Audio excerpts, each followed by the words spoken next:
May kanya-kanyang kwento ang mga kababayang Philippine-American bago sila tuluyang magbuhay stateside. Iba't iba ang kanilang mga karanasan nang sila'y mabigyan ng pagkakataong manirahan sa bansang tinaguriang Land of the Free and Land of the Brave. Isa na si Ginang Salome Ledesma Orozco ang nagkwento ng kanyang karanasan kung paano siya nakapasok sa Amerika. Dumating ako dito, I think it was April 9, 2010. Pagka-retire ko sa Philippines, pumunta ako dito. Hinatid ko nanay ko. Ayun, nahirapan ako sa immigration. Nahirapan ako talaga doon. Nag-alsa boses ako doon sa isang immigration officer dahil sa hindi ako pinapalusot. Ang sabi ko, wala akong kasalanan. Tinakot pa ako. Ang sabi sa akin ng immigration officer, gusto mo, ngayon pa lang, pauwi na kita sa Pilipinas?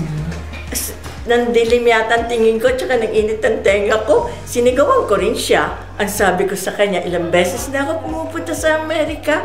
Wala akong kasalanan sa Amerika. Wala akong kahit anong nagawa sa Amerika. Pag pinauwi mo ako ngayon, babayaran mo pa masahe ko. Kompleto. Sabi ko sa kanya, round trip. Ako, lalong naghalit.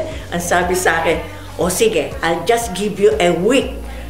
Sabi ko, I don't care. Nahatid ko lang nanay ko. Ang sabi ko sa kanya, wala akong pakialam kahit isang araw. Sabi ko, talagang galit na galit kasi nilabanan ko siya. Paglusot na, pagtatak niya kagad sa passport ko, umalis kagad kami ng nanay ko. Tiningnan ko, 6 months din ang binigay sa akin. Pinahirapan pa ako ng Singaporean ata yun. Pinahirapan. Yung kay Sal, nang siya'y nakapasok na sa Amerika, napakasal siya kay Sen Orozco at nang siya'y pinipetisyon na, nagkaproblema na naman siya. Na babae. Ang sabi sa akin, nagsinungaling daw ako. Kasi daw ang plano ko, mag-asawa ka dito. Naku, di sabi ko, hindi ako nagsinungaling. Sabi ko gano'n, no, you told a lie. You told a lie to the immigration officer sa airport. Sabi ko, bakit? Sabi ko, anong nilay ko? Sabi niya, yung pala magpapakasal ka. Sabi sa akin ganun. Tapos sabi ko, isn't it, it's one question, one answer. Why do I have to explain? Sabi ko sa kanya, sabi sa akin ganun, no, you told a lie. Nako, galit na ako kasi sinungaling daw ako. Anyway, to cut the story short, hindi ako na-approve ng green card ko. Ang sabi sa akin, kinalabit ako. Sabi, don't worry. Sabi ko, I'm not worried. Sabi ko sa kanya. Tapos sabi ko sa, can I suggest something?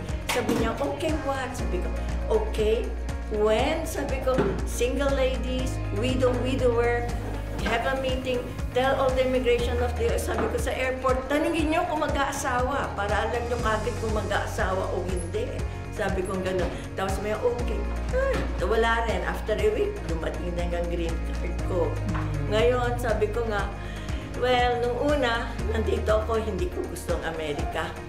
Talagang umiiyak ako, uwi ako. Talagang every year, inuubos ko yung 5 months sa Pilipinas. Talagang hindi ko gusto. Tapos, after ko, on my 5th year, na pauwi-uwi, parang na-miss ko Amerika. Yung takang-taka ko sa sarili ko. Bakit gusto-gusto? Hindi ko na tinapos ang bakasyon ko. Bumalik na kagad ako dito. Sabi ko, bakit ko na-miss ang Amerika? Ayoko doon. Sabi ko gano'n. Pero anyway, siguro na-adapt ko na rin ang buhay Amerika. So, hindi ka nagsisisi na sa Amerika ngayon? Hindi na ngayon. Sabi ko, hindi na ngayon. Oo. Kasi maraming privileges na hindi rin natin nakukuha sa Pilipinas. Yun ang nais. Sabi rin ng husband ko, kagaya ng mga gamot, doktor, lahat doon babayaran mo. Dito, libre na halos pag nagbayad ka ng insurance mo, libre ka na lahat. Yun ang advantage dito kaysa sa atin sa Pilipinas. Yun ang contact. Yan si Salome Ledesma Orozco. Isa lamang siya sa milyong kababayan na may kakaibang kwento ng karanasan sa paniniraan sa Amerika.